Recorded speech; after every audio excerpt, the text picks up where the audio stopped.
the backstage pass he left in my coat, the night the theater locked its doors. At 9:04 p.m., the pass fell out of my coat like a plot device that refused to be subtle. It was laminated, creased at the corner, and still warm from a body that had pressed against it for hours.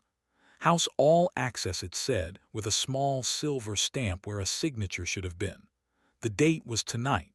The venue was the Bellwether, old vaudeville bones wearing a new suit, where you can still smell dust and oranges in the velvet. And under authorized, someone had written REMY in blocky marker. Remai is my partner.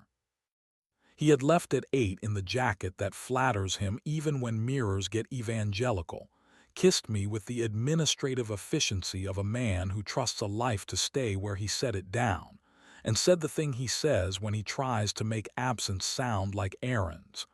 Wrap toast. Then notes with Luca. Don't wait. Luca does sound. He carries microphones like contraband and listens in a way that convinces you air is a confidant. In the oven, a cinnamon thing pretended to be a strategy.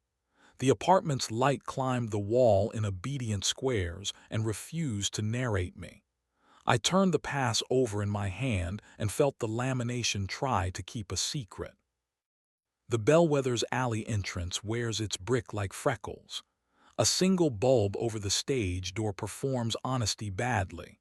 A guard at the stoop looked at me with the professional mercy of a man who counts confessions like tips and spends neither in public.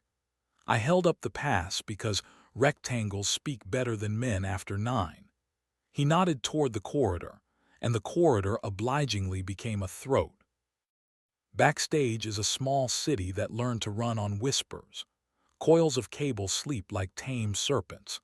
Tape lines declare borders in colors only the initiated can read. A rack of costumes glittered with a patience that made me feel impolite for looking. From the wings, the last applause of the night was finishing its taxes. I slipped past a dressing room whose door said A2 strings, and another with a taped label that read voice L in handwriting tidy enough to be an alibi. I didn't call Remai's name. I followed our reflection along a half-height mirror propped against a paint-splattered wall and stopped at the far corner of the fly system, where voices had chosen a register I hate, too low for public, too warm for innocent. The soft red glow of an exit sign made a confession booth out of shadow. He was there, jacket off, shirt sleeves folded into arguments, eyes closing because his mouth was doing the thinking. Across from him, Luca sat on a road case, boots hanging, cable coiled like a pet at his feet. Luca's hand hovered at Remai's ribs, not touching, the way a breath negotiates with skin. They turned at the same time, the choreography of surprise that hasn't had time to audition. Julian, Remai said, my name with the softness of a receipt. Your pass is a romantic, I said, because jokes are the leash I use to keep panic from bolting. I held it up. It followed me here. Luca didn't apologize. He also didn't dare me. He said, I'll give you to the stage, and let the air be relieved of him with the competence of furniture. He moved toward the dock door but didn't vanish. Absence but available. Not here, Remai said. His eyes flicked to the rail where a camera puck pretended to be a necessary insect. He tipped his head toward the scene dock, a mouth of concrete that opens onto a pocket courtyard where the theater keeps its cigarettes and gossip. There's air. The courtyard smelled like rain and rope. The brick remembered being warm earlier and offered it in passing. A stack of flats leaned like eavesdroppers. Somewhere inside, a mop bucket considered its long-term goals. We stood in a triangle designed by the least sentimental math, him, me, and the door he had been not leaving through. I lied when I left, he said. He doesn't waste adjectives when he intends to be correct. Rap happened. People used their best grammar on goodbye. I told myself I wanted 30 minutes where being interesting didn't have to pass inspection. Luca, I said, because names are handles and I like my hands full when the floor tilts. Remind nodded. Luca stayed near the door, present and undecorative. The exit sign did its red humming. Are you sleeping with him? The question is a cliff. There isn't a scenic route. You count to one and make your mouth earn its keep. Not yet, he said, clean, immediate. Then lower, the honesty that knows exactly which muscle wants to bruise. I brought my mouth. Rain practiced once, thin threads that refused to be dramatic. I lifted 2 fingers to the soft place at the inside of his wrist where men keep their apologies and felt his pulse write my name there without permission. His eyes closed like doors that expect hands instead of keys. At the small of his back, where his body keeps its best arguments, heat had already bought a ticket. My palm remembered the route.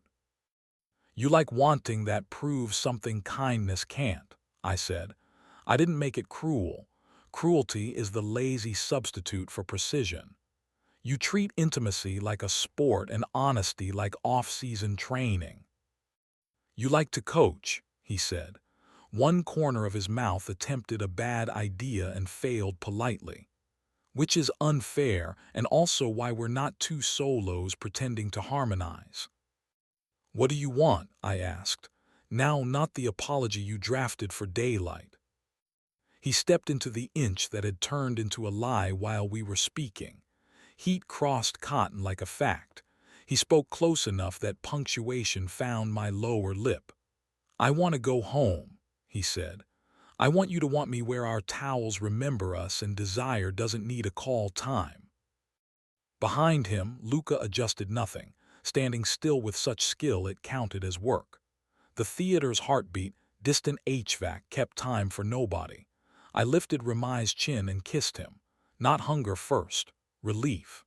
Relief is the kind of appetite you can walk through a lobby with without asking strangers to pick a side. He leaned into it like a debt that finally liked its math. He made the low sound he cannot perform on cue, the one that convinces me our kitchen is holy. The red exit threw our outlines on the brick thinner than truth. I used my mouth to fix the ratio. I stopped before the courtyard could pretend to be a witness. He kept his forehead near mine because punctuation outperforms grammar in bad weather. When we turned back, Luca had the good manners to be a choice he'd already made. On the road case where he'd been sitting, a coil of gaffer tape now rested like a tidy promise. Lock. We took the wrong hallway on purpose because rhythm sometimes keeps people honest. The guard at the stoop watched us leave without letting curiosity get promoted to question. Outside, the street declined to narrate us. I loved it for that.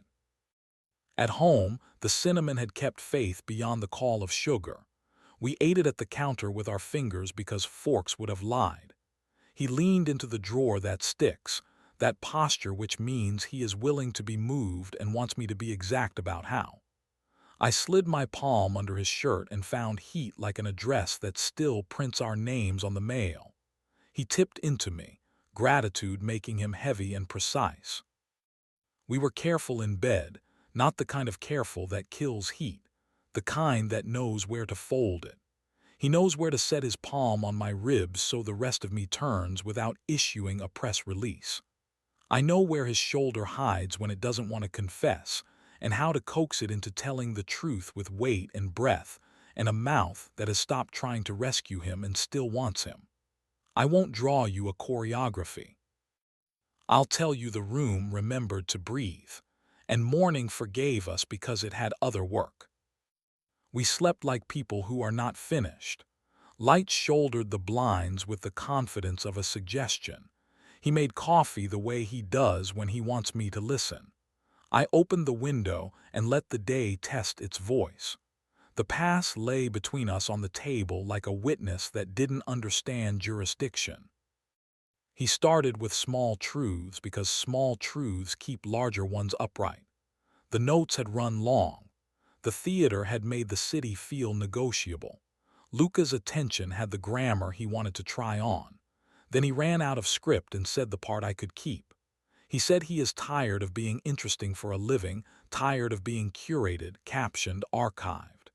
He said he wanted to be wanted like teenagers are: stupid, earnest, badly lit, forgiven in advance. He said he imagined my mouth more than once in that courtyard and hated the math. He said he was sorry like a man who knows sorry is a tool, not an eraser. I didn't forgive him at the counter. Forgiveness is a daylight animal and morning's charge. I told him to put on the coat that doesn't belong to Backstage and walk with me to the canal where water lies about Paris, and we let it. We sat on the bench we claim when we're trying to be correct. Pigeons performed competence. A runner's breath taught our bodies cadence we could afford. He hooked his thumb in my pocket like humility. I let him. 2 afternoons later, I saw Luca in a lobby that smelled like ambition and lemon. He gave me the nod men give when they have chosen to be furniture on purpose. He didn't apologize and I didn't deputize.